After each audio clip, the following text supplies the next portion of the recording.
Assalamualaikum guys, I hope you all will be fine. Welcome back to my YouTube channel Quick Learning with Noor. Today we are going to discuss the character sketch of Baby Suggs and the theme of slavery in American novel Beloved. We have already discussed all the major characters of Beloved in our previous lectures. The major characters of Beloved novel are Seth, Poldy, Denver, Beloved and Baby Suggs. हमने Beloved novel में mother daughter relationship को भी discuss कर लिया है और most important quotations को भी। बिलवेड नॉवल की प्लेलिस्ट का लिंक नीचे डिस्क्रिप्शन में प्रोवाइडेड है। अगर आपसे कोई भी लेक्चर किसी वजह से मिस हो गया है तो आप वहां जाकर हेल्प ले सकते हैं।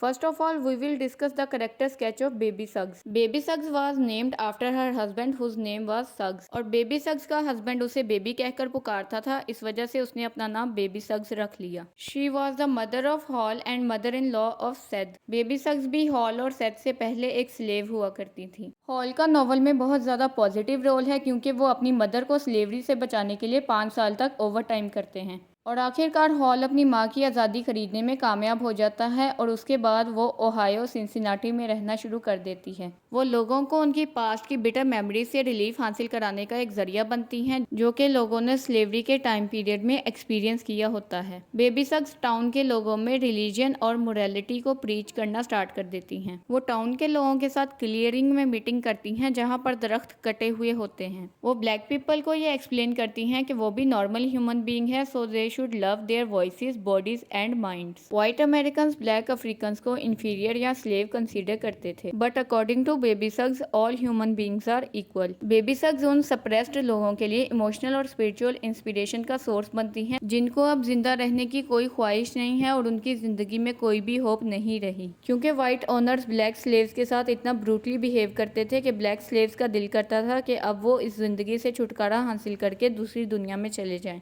मगर बेबी सग्स उनको लाइफ की न्यू स्पिरिट प्रोवाइड करती हैं जिसकी वजह से उनको मेंटल थेरेपिस्ट का टाइटल भी दिया गया है। She was emotionally attached with all the children of Sethe and Halle, specially with Howard and Buglar. She takes great care of Howard and Buglar in absence of Sethe. जब Howard और Buglar Beloved की ghost से बहुत ज्यादा डर जाते हैं तो वो बेबी सग्स के घर में जाकर रहना शुरू कर देते हैं। जब सेथ अपनी ही बेटी बिलवेड का कत्ल कर देती है तो बेबी सग्स उसके लिए गॉड से प्रे करती है कि वो उसे माफ कर दे। सेथ की बिलवेड के मर्डर के पीछे यही इंटेंशन थी कि वो उसे स्लेवरी से बचाना चाहती थी। सेथ ये नहीं चाहती थी कि जैसी जिंदगी एज अ स्लेव उसने गुजारी है वैसी ही जिंदगी बिलवेड गुजारे। फॉर एग्जाम्पल, जैसे सेथ को सेक्सुअली एक्सप्लॉइट किया गया था तो सेथ की ये डिजायर थी कि ये सब बिलवेड के साथ ना हो। Life of Sethe as a slave को हम ऑलरेडी अपने प्रीवियस लेक्चर में डिस्कस कर चुके हैं, जिसका लिंक नीचे डिस्क्रिप्शन में प्रोवाइडेड है, आप उससे भी हेल्प ले सकते हैं।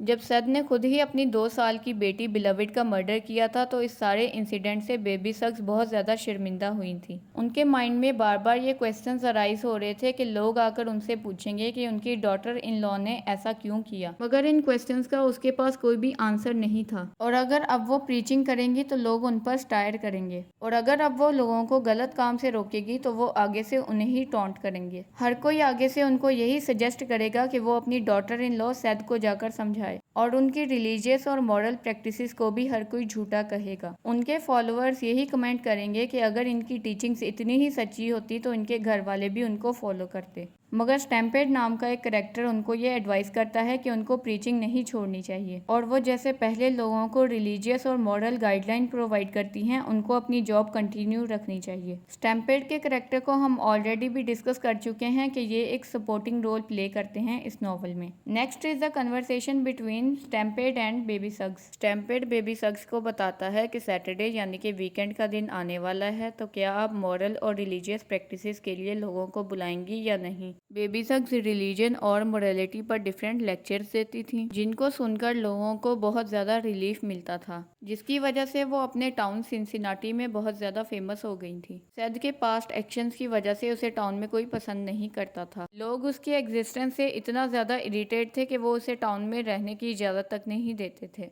That's why she lived outside the town Cincinnati at house number 124 Bluestone Road. Stampede यहाँ पर कॉल का वर्ड यूज करते हैं, इट मीन्स लोगों को इकट्ठा करना। बेबी सग्स कहती है, if I call them and they come, what on earth I am going to से।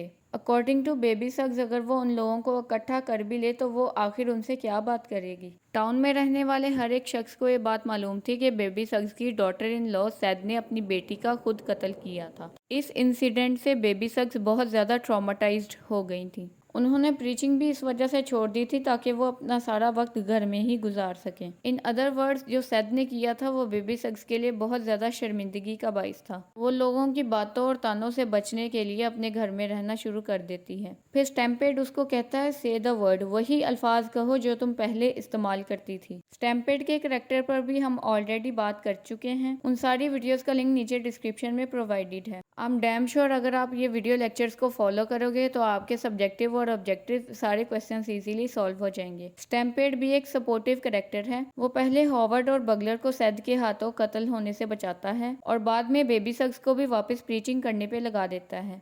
बेबी सक्स मरने के बाद भी लोगों के लिए एक सोर्स ऑफ इंस्पिरेशन रहती है। कम्युनिटी के सारे लोग बेबी सक्स की बहुत ज़्यादा इज्जत करते हैं और वो अपने मरने के बाद भी अपनी फैमिली को बहुत ज़्यादा सपोर्ट करती है। जब सैद फिजिकली बहुत ज़्यादा वीक हो जाती है और वो अपनी जॉब छोड़ देती है तो डेनवर ये डिसाइड करती है कि वो अपनी मदर और घर की रिस्पॉन्सिबिलिटी को फुलफिल करेगी। वो सबसे पहले अपनी टीचर लेडी जॉन्स के पास जाती है ताकि वो उसको कोई जॉब दे दे। लेडी जॉन्स उस टाइम तो उसे कोई जॉब नहीं दे पाती मगर वो टाउन में ये बात मशहूर कर देती हैं कि बेबी सक्स की पोती को मदद की ज़रूरत है। बेबी सक्स की हर कोई बहुत इज्जत करता था, इस वजह से टाउन के सारे लोग डेनवर की हेल्प करते हैं। जब भी डेनवर अपने घर से बाहर निकलती थी तो वो देखती थी कि लोगों ने उनके खाने पीने के लिए मुख्तलिफ चीज़ें रखी हुई हैं। इस तरह टाउन के सारे लोग मिलकर डेनवर और उसकी मदर सैद को सपोर्ट करते हैं। मगर अभी भी उनको एक टेंशन होती है कि बिलविड की घोस्ट अभी भी उस घर में मौजूद है। जब टाउन के लोगों को ये बात पता चलती है तो वो सब सैद के घर के बाहर आ जाते हैं